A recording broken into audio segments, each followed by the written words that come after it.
श्री स्वामी समर्थ. स्वागत आहे तुमचे माझ्या या YouTube चॅनलवरती.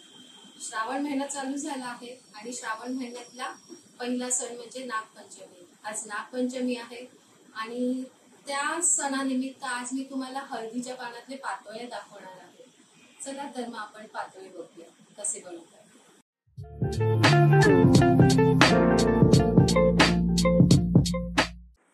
तर पातोळ्यांच्या सारणासाठी लागणारे साहित्य: अर्धी वाटी गूळ घेतलाय, 1 वाटी ओला नारळ घेतलेला आहे, काजू आहेत, पिस्ता, बदाम आणि मनुका आणि हे साजूक तूप.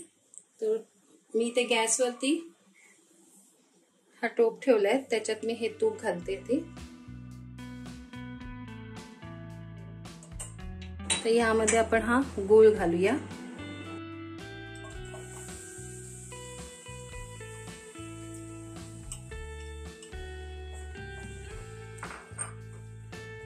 गूळ घातला, तो थोडा वितळत आला ना की त्याच्यात आपण हे ड्रायफ्रुट्स घालूया सगळे. हे ड्रायफ्रुट्स ना प्रत्येकाने आपल्या आवडीनुसार घालायचे. नाही घातले तरी नुसतं गूळ आणि खोबऱ्याचंही आपण चून बनवून पातोळ्यात घालू शकतो, तेही खूप छान लागतात. आमच्याकडे कसे ड्रायफ्रुट्स घातलेले आवडतात ना, म्हणून मी ड्रायफ्रुट्स घालते आणि हेल्दी पण होतात ना. तर हे मी ड्रायफ्रुट्स घातलेत.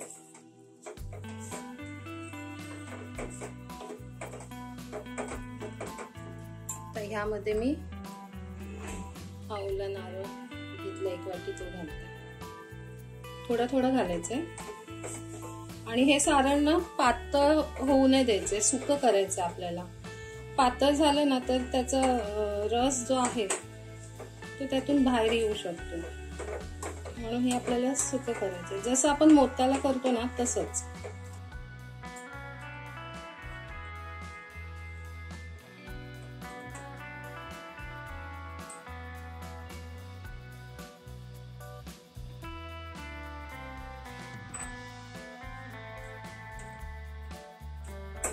तर हे सगळं मिक्स करून घेते. गूळ चांगला वितळला पाहिजे. हे हळूहळू मंद गॅसवरच करायचंय.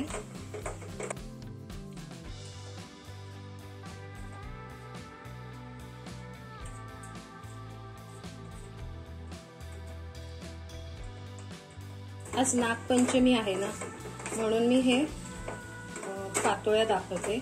असंच आता आपला श्रावण महिना चालू झालाय, तसंच वेगवेगळे गोड पदार्थ श्रावण महिन्यात आपण काय खाऊ शकतो त्याचे मी एक व्हिडिओ तुम्हाला टाकत जाईल.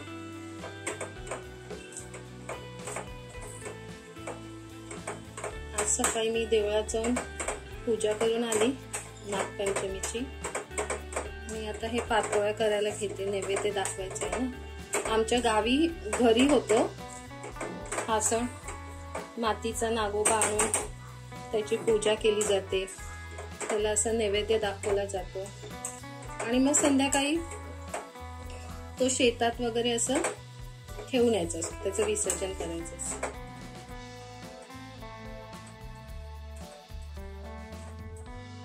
तर हे आपलं सारण होत आलंय.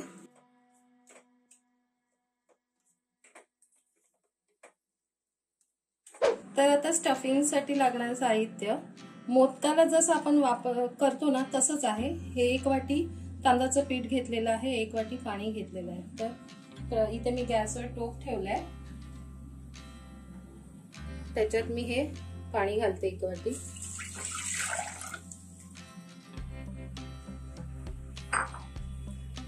या पाण्यात ना थोडं मीठ घालूया.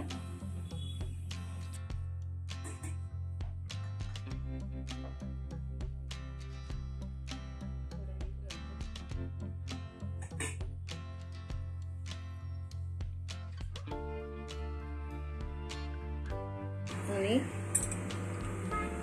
थोडं तूप.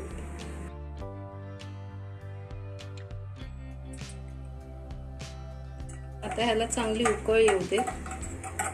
उकळ आल्यानंतर आपल्याला ते पीठ घालायचं त्यात.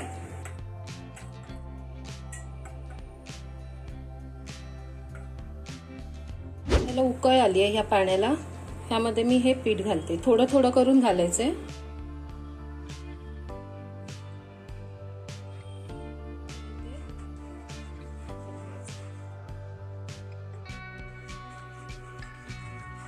चांगलं असं घोटून घ्यायचं.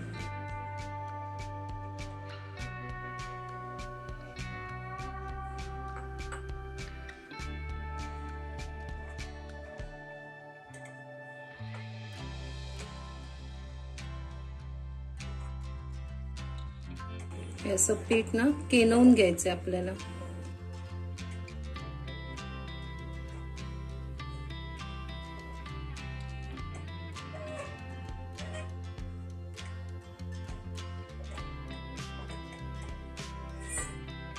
हे आता मी झाकण लावून ठेवते आणि मग थोडं थंड झालं की ते हाताने चांगलं मळून घेऊया.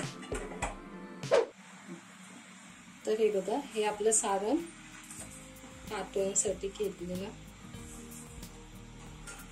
हे आपली उकड म्हणजे पीठ केलवून घेतलेलं आहे तांदळाचं, ते मळून झालेलं आहे. थोडंसं हाताला लावायला तूप घेतलंय आणि ही हळदीची पानं, ती मी ना मोठी असतात, ती मी मध्ये 2 तुकडे केलेले आहेत त्याचे असे. हे बघा, तर सर्वप्रथम ना आधी आपण गोळे करून घेऊया. चांगलं हात गोळे करताना पण ना पीठ हातावर चांगले मळून घ्यायचं.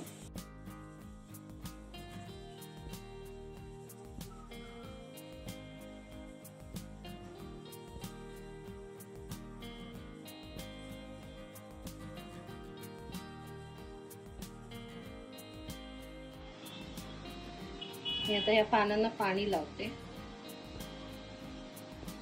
हा गोळा ह्याच्यावरती ठेवून चांगलं थापायचंय.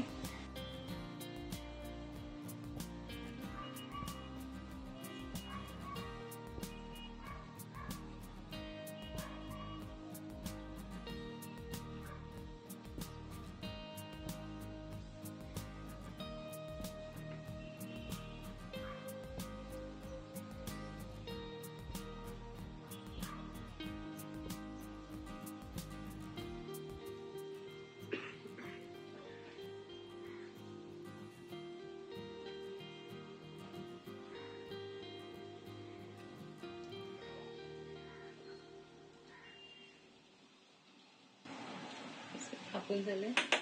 आता ह्याच्यात हे सारण एक साईडला भरायचंय.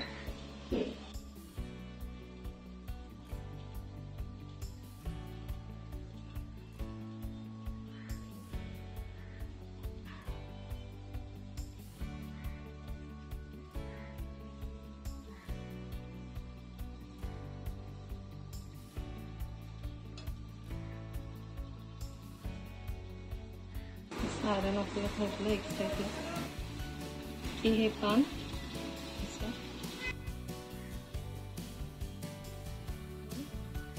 हे असं दाबायचं.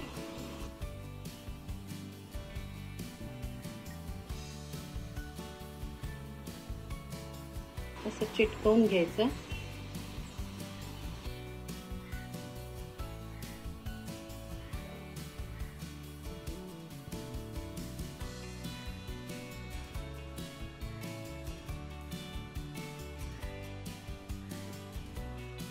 अशा प्रकारे मी करून घेते सगळे आणि मग पुढचं दाखवते.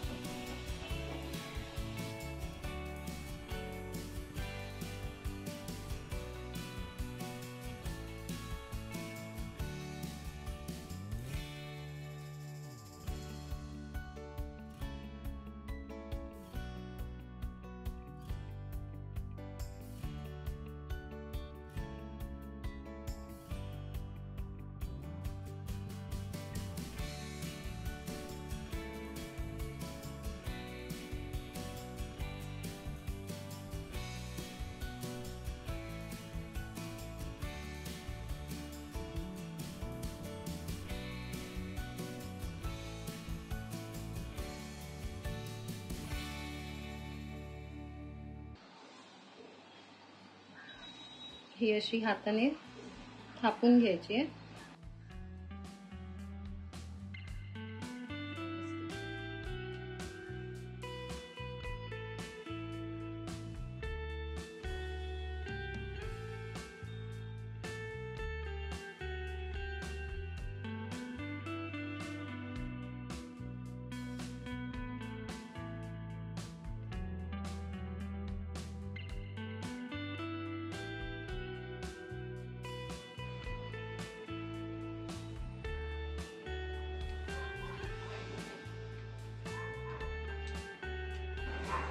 अशी थापून झाली की हे सारण भरायचं.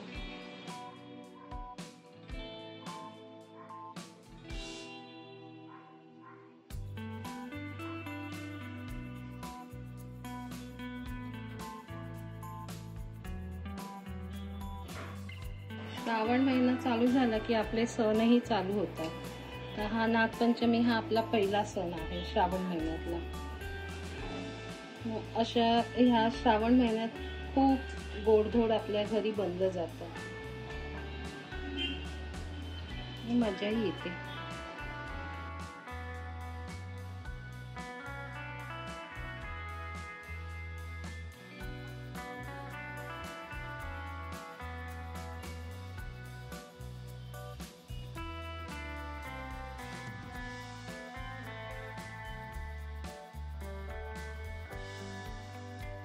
तर हे अशा प्रकारे आपले तयार झाले. हे आता मी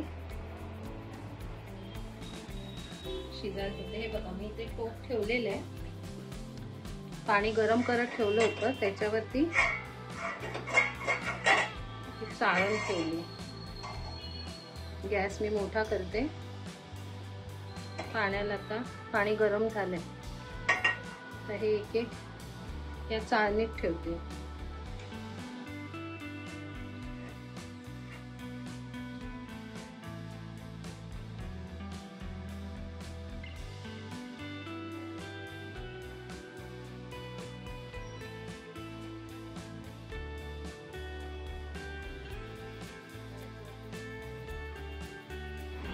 हे आता झाकण ठेवते त्याच्यावरती.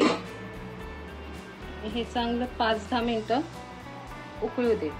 त्या पाण्याचा रंग बदलला की समजायचं की आपल्या पातोळ्या चांगल्या शिजलेल्या आहेत. मी तुम्हाला दाखवते शिजल्यावरती रंग कसा बदलतो पानांचा.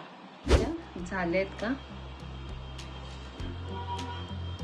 मस्त सुगंध येतोय हळदीच्या पानाचा आणि बघा रंगही बदललाय, म्हणजे हे झालेले आहेत. आता हे मी झाकण लावून गॅस बंद करते आणि हे असंच ठेवते.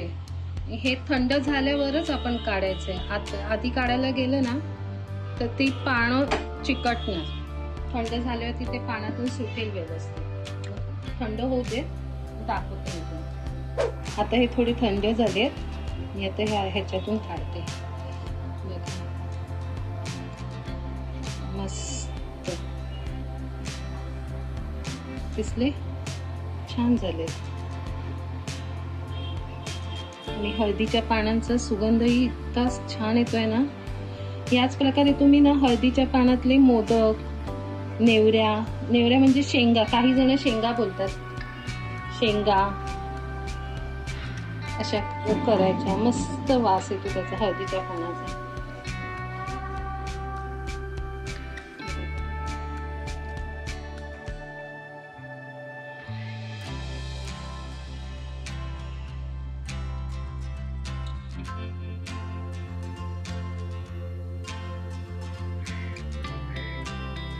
वरून पानाची डिझाईन पण आली आहे. पानांच्या रेषा असतात ना, त्या पण वरून आल्या. हे बघा. तर अशा प्रकारे ह्या आपले पातोळे तयार आहेत. मी तुम्हाला एक ना कापून दाखवते.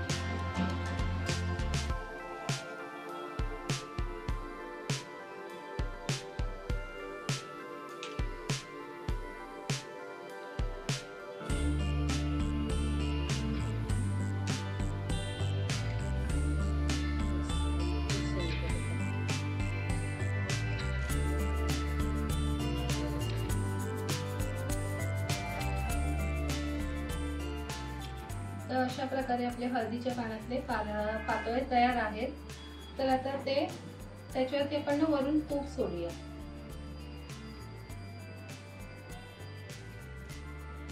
तूप सोडून साजूक तूप लावून खाण्यात ना मजा वेगळी. तुम्हीही घरी करून बघा कसे वाटले ते. तर तुम्हाला हे पातोळे कसे वाटले हे तुम्ही मला कमेंट बॉक्स मध्ये सांगा. आणि माझ्या चॅनलवर नवीन असाल तर सबस्क्राईब करा, बेल आयकॉन दाबायला विसरू नका आणि माझ्या चॅनलला लाईक शेअर करा.